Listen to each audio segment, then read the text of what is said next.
Hi, just a quick video to show you how to use the macro and macro variation function in Ableton Live 12.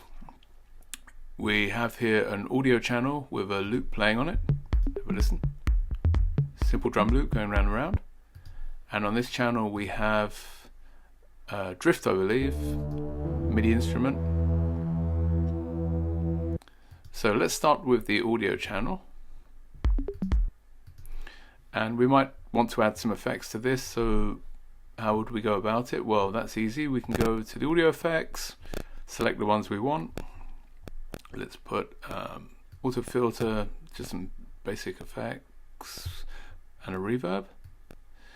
First thing we have to do then is to group them. We do this by holding the shift button down on the keyboard, selecting them. If there was more, we'd carry on selecting, and then we group.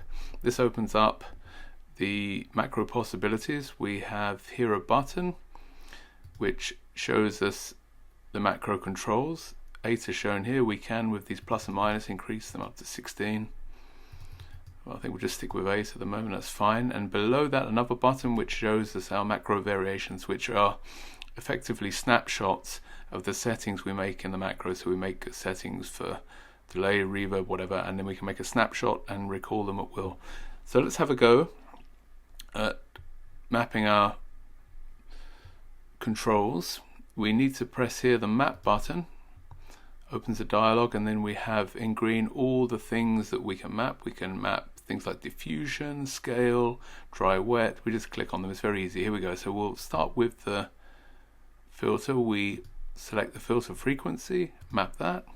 Let's go to the resonance, map that. On the reverb, we will take the size, the decay, and finally the dry wet. Now, if we wanted to, we could, as an example, we could map more than one function to a macro. So I've selected here the LFO amount, we'll map it. I could then select the rate, the phase, and on. We'll see them all appearing here, macro 666. So if I close this now and move macro 6, you'll see they all move together. But just an example, we don't need them, so I'll delete those. 1, 2, 3. And we'll stay with what we have at the moment. So let's bring back the drum loop. Here straight away we've got reverb on it. Close that down. Might want to rename that actually. Let's go back into the mapping quickly. We'll rename this one.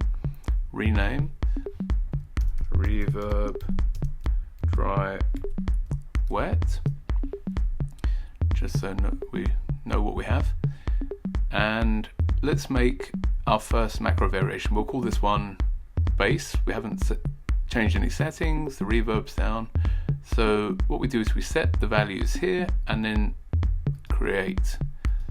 So we can rename this one to bass. Now for our second variation, maybe add some reverb. And this is the important thing. You have to make your settings, then select new. You don't select new. I found it a bit counterintuitive to begin with. I thought new, then select, but no, that's not how you do it. You use an existing macro variation, make new adjustments, and then select new, and then we can rename this as reverb. Same process again. Let's adjust that.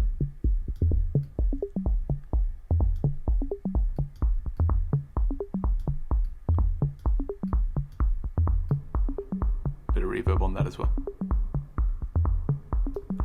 New, rename, high pass.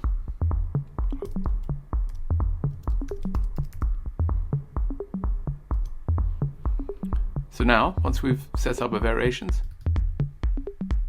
we can just click on them and move between them. If we wanted to add, now this is another important point, let's say we wanted to put in a delay, perhaps before, where should we put our delay? Let's put our delay here just before the reverb. Now we've added the delay, you can hear it straight away. It's affecting all of the variations we've created. So we effectively have to edit the variations. So we go to our map. Let's map the dry wet of the delay, and then we can control it. But you see, leaves this little star by the name because something has changed. Now you can live with that, but if you wanted to say add delay to the reverb, well then you would have to make a new variation. Rename reverb. Okay, so I think you get the idea. It's quite easy to use. Let's have a look at the instrument. Same principle, so we can go through that quite quickly. Let's go on to our next channel. Here we have a pad playing. Same thing again.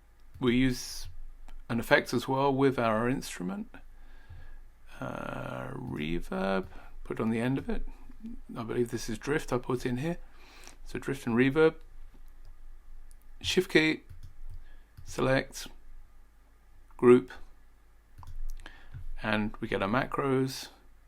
We can now assign, make it quite simple. We'll map the frequency, the filter on the synth, the resonance, and let's just take the dry wet to make it quick. Rename that.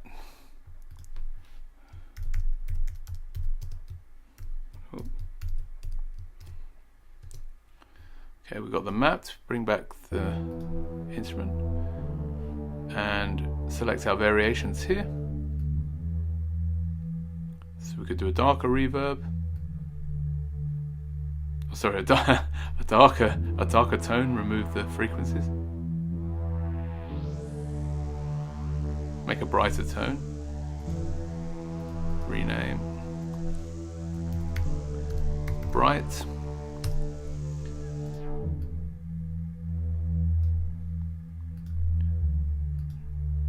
Change the frequency, and we'll call this one dark.